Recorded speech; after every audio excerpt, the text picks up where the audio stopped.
Hey yo, what's up mga gar? Welcome back again sa ating channel, Kuya Tens Fishard. At isang mapagpalang gabi no, sa ating mga gar. So, parati na lang gabi yung ating pag-video dahil ito na lang yung time natin para mag-video dahil sa araw no napaka-busy natin dahil meron tayong tinatapos, meron tayong tina-project sa ngayon. So sa ngayon no, mostly gabi na yung pag-video natin kasi wala tayong halos time na sa araw.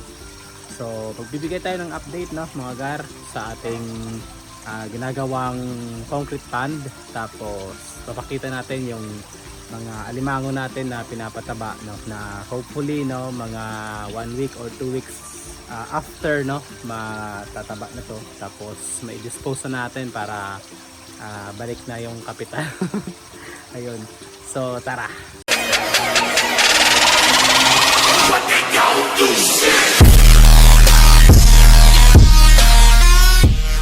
So ito na yung update ng ating concrete pond mga gar no. Naitapos na natin yung pagpatong ng hollow blocks.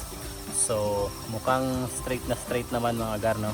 Mukhang hindi naman halata na first time kong gumawa ng ganito, pagkakarpentero nito, lalo na sa hollow blocks, first time ko.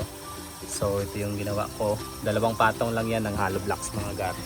Tapos dito po flooring na yan bukas, so hindi nahabol yung flooring dahil kinulang ako ng ng buhangin. Tapos umulan no, umuulan dito tuwing hapon kaya hindi natin makontinue yung paghahalo ng semento dahil nasa open area tayo naghahalo. So ito na yung update no, na tamper na natin to, nasiksik na natin yung lupa dito sa loob, tapos na lagyan natin ng dalawang patong na hollow blocks.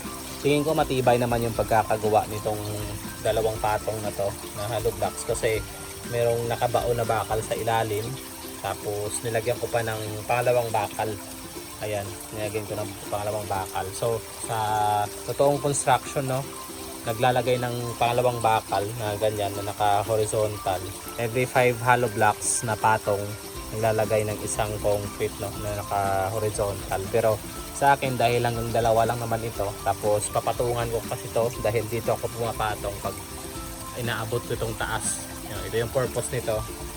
So ginawa ko lang dalawang patong. So bukas no, mag-flooring na tayo at lalagyan pa to ng measure kasi dapat dito mataas banda sa likod, tapos dito yung medyo mababa dahil nandun yung drain. Ayun. Tapos lalagyan ko to ng motor din para mag-continuous yung sala. So yung motor dito no, sa likod medyo madilim. Yung motor no, na ginagamit natin sa system natin, yun yung gagamitin natin dito. Tapos yung malaking motor na nabili natin, yun yung ipapalit natin dito sa system natin. Kaso mas malakas yun kaya gagawa ako ng pansamantala muna na filtration system no, gagawa muna ako ng pansamantala na yun muna no, habang hindi ko pa malilipat yung motor na dati natin yung 60 watts. So ito na yung update natin, bukas magpo-flooring na tayo, tapos Sabado mag-wrapping na tayo no, kasi babalik na tayo sa work sa next week. Pagka sinoring kasi natin to bukas, hindi natin yan magagalaw kasi hindi natin mapapatungan. Tapos bali pagka Sabado na lang tayo mag-wrapping. So most likely no, by Saturday tapos na to. So by Sunday pwede nang basa-basain tapos i-try no. Siguro mga next week pa to magagamit. Ayun.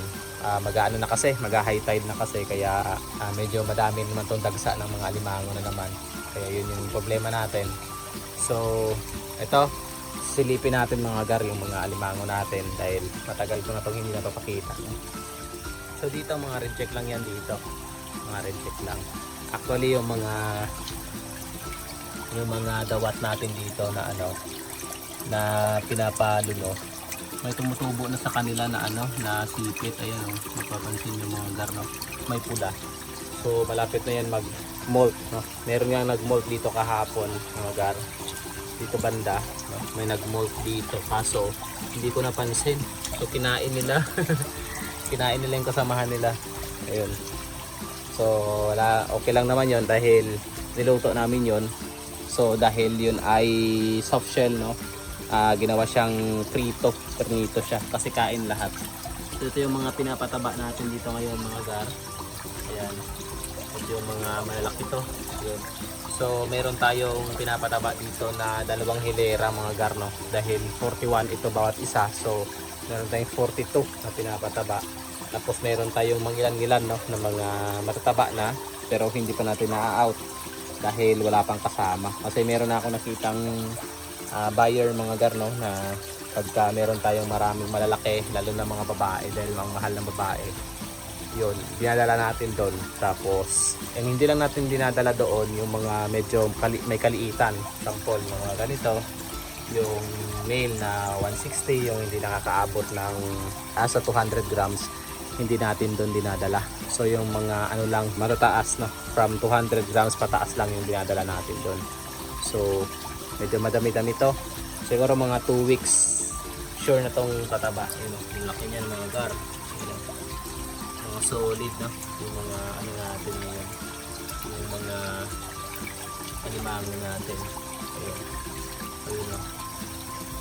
Yung 400 grams natin dito namin na naibenta na natin yun. So hindi ko napapakita yung every time na magbibenta tayo dahil namamadali tayo kasi naghahabol tayo sa oras dahil hindi pwedeng gabiyahe tayo ng mainit no, dahil ano, madadali yung mga alimango natin. Dapat pag bumiyahe medyo hindi pa ganun kainit. Ang laki ng pagkatin mga baron. Ang laki ng kanyang sipit. So yan ay nasa 400 grams kasi 405. Ayun. So laki. Malamang mataba na yan kasi matagal na yan eh. Yung May pa yan. May 21. Tapos ito malamang mataba na rin to. Ayan, laki din yan. 300 grams yan na male. Kasi tingnan nyo oh, yung kanyang sipit mga garno. Nagkakaroon na ng parang puti-puti. So pag ganyan na, isa yan sa mga sinyalis na mataba na yung mga lalaki. Ayun. Tapos meron tayo dito malaking ano, yun, bulik na crabs, 290 grams. So sakto lang naman siya dyan.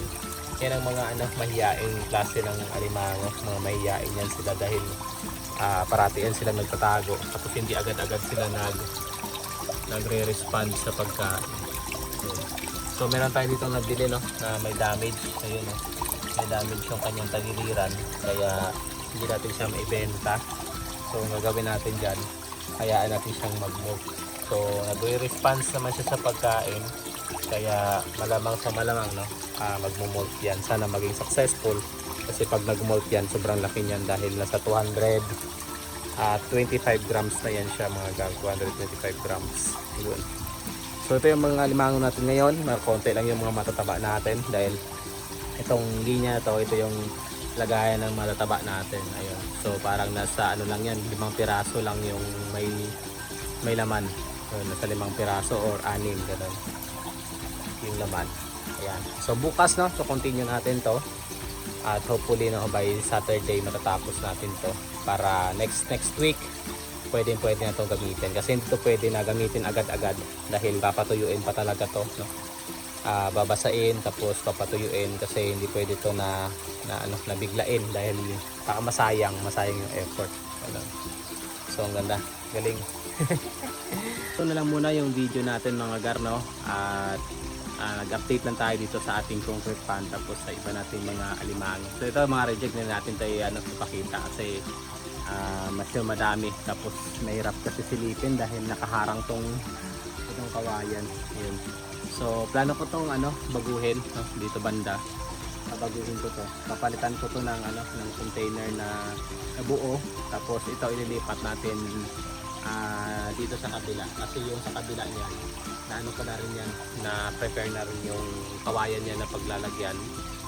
Dun dyan ko yan ililipat tapos dito lagyan ko ng ng mga buo na kawayan para pag meron tayong malalaki no, yung malalaki talaga like mga 500 plus no or 400 plus, mas maganda na dito sa ilagay sa malalaking lagayan para mas free sila pag gumalaw kasi kung makikita nyo yung dito kanina no, yung 400 grams dito kanina yung niya, yung sipit niya no, bumabangga na sa side ng container.